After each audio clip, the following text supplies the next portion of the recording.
I'd like to thank the members of the Academy for honoring my fellow nominees and myself.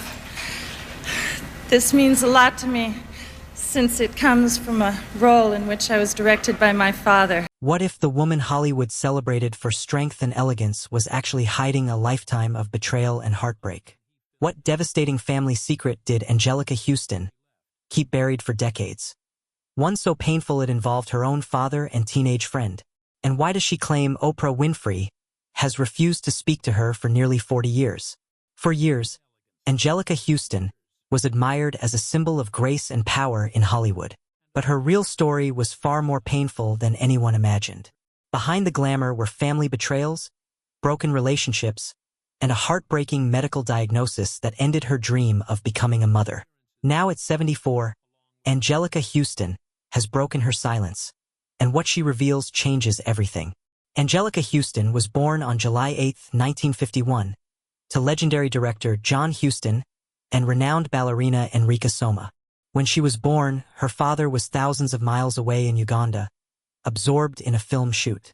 It took days for the news to reach him, and when it did, his reaction was chillingly detached. That early absence became a pattern that quietly shaped Anjelica's understanding of love. Before Anjelica turned one, her mother faced a painful betrayal. John Huston not only denied Enrica Soma a role in Moulin Rouge, but he also began an affair with the woman he cast instead. Long disappearances followed, along with infidelities that left the family emotionally fractured.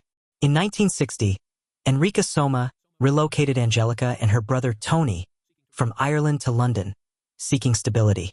While John Huston continued his romances, Enrica Soma was involved with a married man and later gave birth to another daughter, Allegra, in 1964.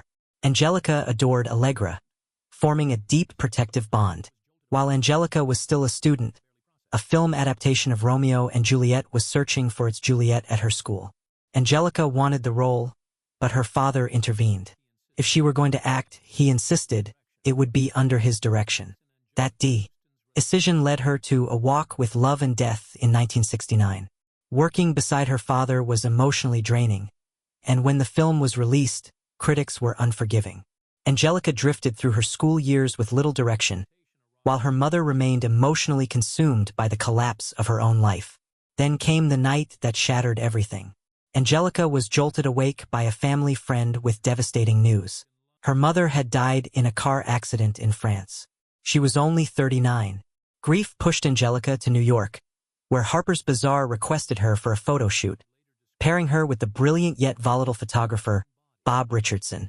He quickly pulled her into his orbit, promising escape and devotion. Unaware of the danger beneath his charm, Anjelica stepped into a world she wasn't prepared to navigate. The imbalance between them was stark. He was 42, she barely 18. Richardson struggled with addiction, had been institutionalized, and carried the wreckage of a collapsed marriage. What seemed like devotion slowly revealed itself as control. Richardson's temper surfaced in frightening ways.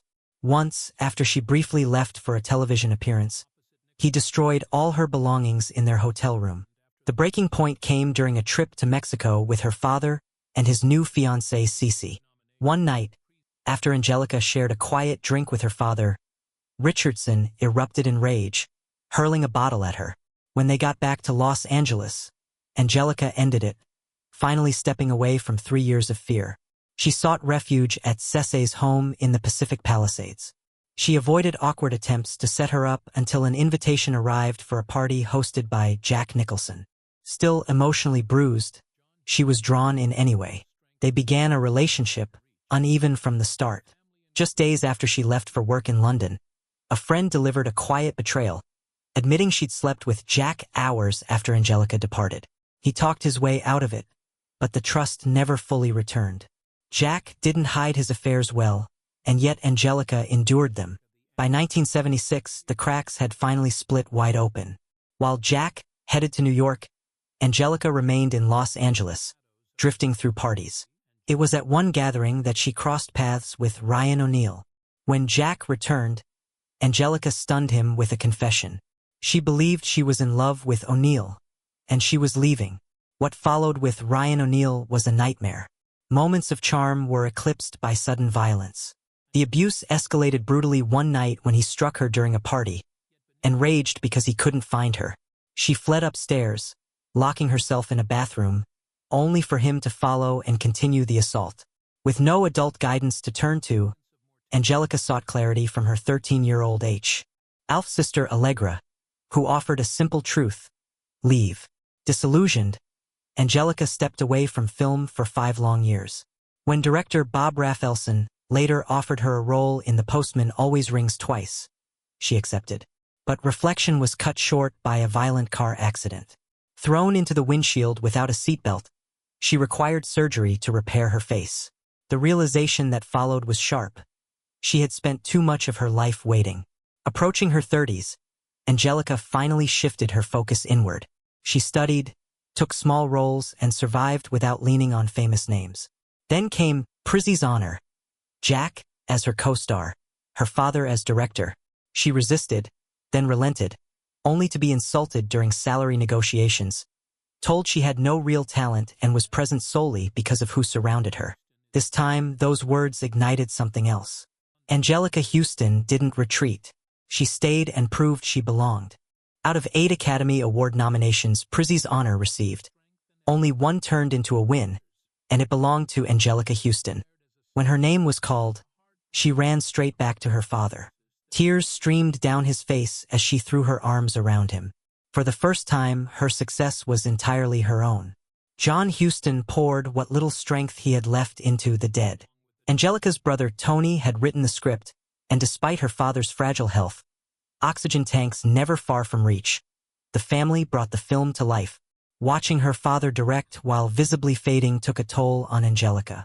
Not long after the film was completed, her father's condition worsened. Anjelica visited him daily in the hospital. One night, she said goodbye, promising to return the next day. He passed away before she could. He was 81. As the decade closed, her relationship with Jack Nicholson quietly dissolved, ending for good by 1990. Seeking space, Anjelica traveled to Cannes, where she had an unexpected date with Prince Albert of Monaco. It was charming but fleeting. It was a friend's introduction to sculptor Robert Graham that would steer her toward a different kind of ending. With Robert Graham by her side, Anjelica Huston finally stepped into a quieter happiness. Producers offered her a role she had imagined since childhood, Morticia in The Addams Family. The fantasy came at a cost. Her corsets were so tightly cinched she couldn't sit in a car, and her makeup required fabric tabs glued to her face and taped behind her head, leaving her with headaches and rashes. It was punishing work, but The Addams Family became a massive hit with Anjelica's performance etched permanently into pop culture. During a trip to Ireland, Robert surprised her with a proposal. They married in 1992, and for the first time, Anjelica believed she had found something lasting. Yet beneath the joy lingered an unspoken absence. Doctors eventually gave Anjelica the answer she had feared. She was diagnosed with endometriosis and told that becoming a mother was unlikely. The news cut deep. After marrying Robert Graham, they pursued fertility treatments with hope and patience. But the outcome never changed. It was a private grief she carried while continuing to move forward. The 1990s became a period of remarkable professional growth. Anjelica worked steadily across film and television and even stepped behind the camera as a director. Her role in The Royal Tenenbaums brought critical acclaim, but the experience was tense. Anjelica later spoke of veteran actor Gene Hackman's hostile behavior toward young director Wes Anderson. She and Bill Murray often intervened, with Murray even showing up on his days off to shield Anderson. But when Anjelica and Murray reunited on The Life Aquatic, the warmth was gone. He was distant, even dismissive, famously excluding her from a cast dinner. This wasn't the only battle. In later years, Anjelica Huston found herself on the quiet side of attention she never understood. She has suggested that after winning her Oscar, an award that placed her ahead of Oprah Winfrey's celebrated performance in The Color Purple, she was met with cold distance. According to Anjelica, Oprah never forgave the loss and from that point on kept her at arm's length. Anjelica believed she had reached her fairy tale with Robert Graham, but tragedy found its way in. In 2007, Robert became seriously ill, and just 6 months later, he was gone. The loss left Anjelica shattered. She never sought another romantic relationship. Healing came through work and reflection. She poured herself into projects like Smash, and later into writing 2 deeply personal memoirs. Although time eased her relationship with her father, one childhood wound took years to forgive. John Huston's many affairs were no secret, but one crossed a devastating line. He began a relationship with Anjelica's teenage friend, Zoe Salas. He revealed the truth by announcing the birth of a son. That child, Danny Huston, would later become a cherished part of the family, but acceptance did not come quickly.